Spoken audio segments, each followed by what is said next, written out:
natin siya. Ayan, nakikita niya parang may mga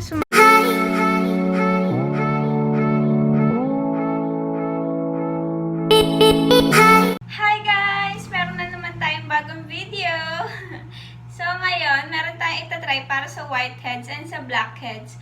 Nakita ko to habang nagsisearch ako ng kung ano-ano. And ayun, naisip ko na gusto ko rin itry and ipakita sa inyo. So tara, let's go!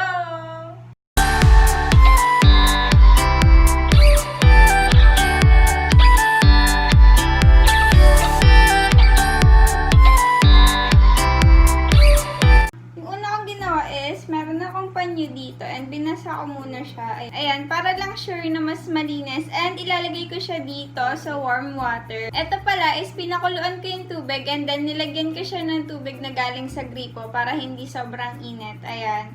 Huwag nyo ilalagay yung kumukulo. And then, eto, ilalagay ko yung towel dyan sa warm water. Kailangan natin to kasi nga mag-exfoliate tayo ng mukha. So, ayan, mas maganda maghilamos muna tayo ng warm water. Or, etong ginagawa ko, sa panyo muna and tsaka natin siya ilalagay sa mukha. Ayan, okay na siya. And then, itap-tap lang natin. Ayan, ganyan lang. Huwag niyo ikuskus. Tap-tap lang siyang ganyan. Ayan, okay na. Nag-apply na ako ng warm water, ganyan. And by the way, wala pala akong makeup and kakatapos ko lang din maligo and maghilamos. So, ayan, malinis yung mukha ko. Ayan, ganyan din yung gagawin nyo kung gusto nyo tang gayahin. And ayan, ito palang gagawin ko is pwede siya sa buong mukha. Pero ang gagawin ko lang is dito lang sa nose and tsaka dito. Kasi yan lang naman yung napapansin ko na marami akong blackheads and whiteheads, ganyan. Tsaka, isa na lang din yung tissue ko dito. So, ayan, di na siya kakasya kung ilalagay ko siya sa buhok mo. And yung sunod kong gagawin is etong itlog is babasagin ko na siya. By the way, ang kailangan lang pala natin dito is yung white. Yung white lang, hindi kasama yung yellow. Kaya, ayan, dalawa rin yung bowl na kailangan kasi ililipat natin yung yellow dun sa isa. So, ayan. Basag na. Ayan, ingat na lang din kayo. Ang hirap. Ala. Ayan, ilipat natin yung yellow. Girl.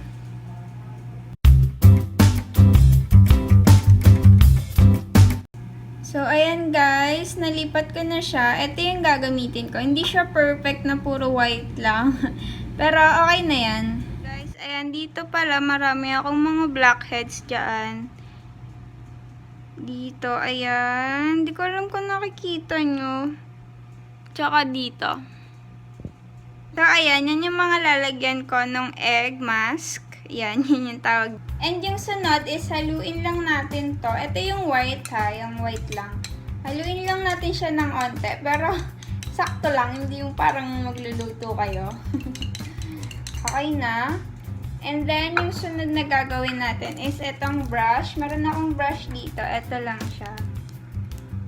Maliit lang. Kayo bahala kung anong klaseng brush yung gusto nyo. Pwede naman kahit ano. Ayan, kukuha na ako dito sa egg white.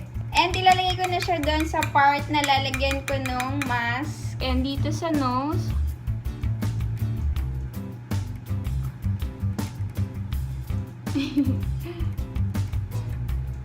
Hindi naman siya mabaho. Pero ayan, ang dulas. And tsaka dito.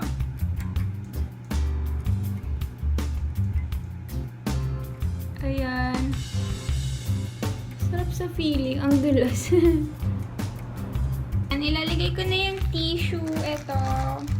Ayan, isang piraso na lang yung tissue ko. Buti nga umabot pa eh. Ayan.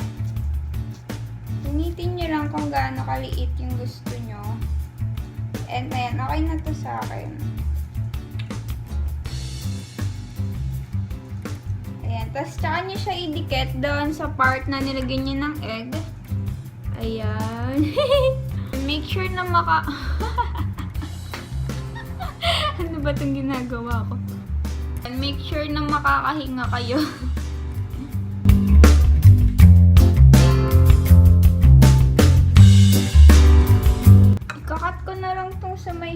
kasi ang hirap lipad ng lipad. Ayan. Ayan, yung dito na lang yung pinakover ko, yung nasa taas.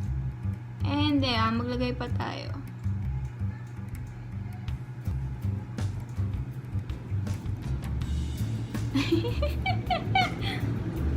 And medyo mahirap lang siya, pero kaya nyo yan. Kasi lipad siya ng lipad. Meron kasi akong fan dito sa taas kaya ganyan. Pero okay lang yan. Huwag na lang kayo tumupad sa fan kung gagawin nyo to. So, ayan na siya. Ang hirap magsalita kasi, ayan, nagta-tight na siya. Yung feeling niya is parang gumagana. Isistay ko lang to for 15 minutes. Ang time pala ngayon is 3:45. So, ayan, 4 PM. Tatanggalin ko na to. And babalikan ka na lang kayo. Ayan, mukha na tayong engot dito. Sana walang makakita sa akin. Ito na yung pinakaintay ko kasi hindi ko talaga alam kung mag-work siya. First time ko din to gagawin. So, ayan. Sana mag-work. Ayan na, parang nagdikit-dikit na yung tissue. And ayan, tingnan natin na.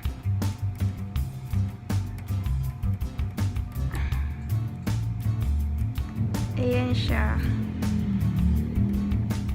Ayan, nakikita niya parang may mga sumasama.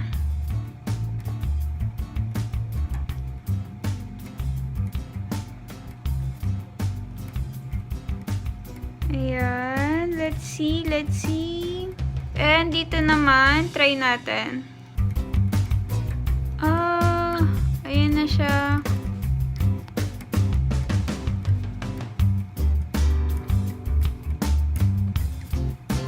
So, ayan na yung after. Ayan. Medyo okay naman. Though, meron nga lang din natira dyan na onte.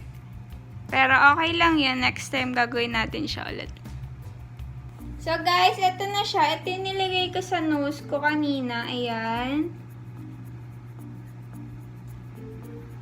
Tsaka, ito yung sa baba ko. Ayan. Hindi nyo siya kita, pero ayan, nakikita ko, meron siyang mga maliliit na black and merong maliliit na white na sumama. So, ayan, feeling ko naman nakatanggal din siya ng blackheads and whiteheads. Nakakatulong siya. So, ayan, maganda rin na i-try nyo to habang naka-quarantine tayo. Or kahit hindi, i-try nyo to. Yung nga lang, hindi siya yung isang try mo is tanggal na lahat. Ayan, kailangan mo to gawin lagi. Hindi naman araw-araw, siguro once a week, ganon. And, itry nyo rin muna sa face nyo kung sensitive and kung allergic ba kayo sa egg. Pwede nyo siya ilagay muna dito and itry nyo for 10 minutes. Kung hindi naman nangate or nag-red, walang problema yon. So, ayan, pwede nyo na siya gawin. And, ayan, okay naman siya sa akin. Uulitin ko to ulit next time. Siguro next week, ayan, para mas maganda yung skin natin. And ngayon, maghihilamos na ako kasi ganun pa rin yung feeling niya. Malagkit siya dito. And parang may nakadikit pa rin ganun. So, ayan, try nyo rin yan sa mga bahay nyo. Baka makatulong sa inyo. And thank you for watching. Please like, comment, and subscribe.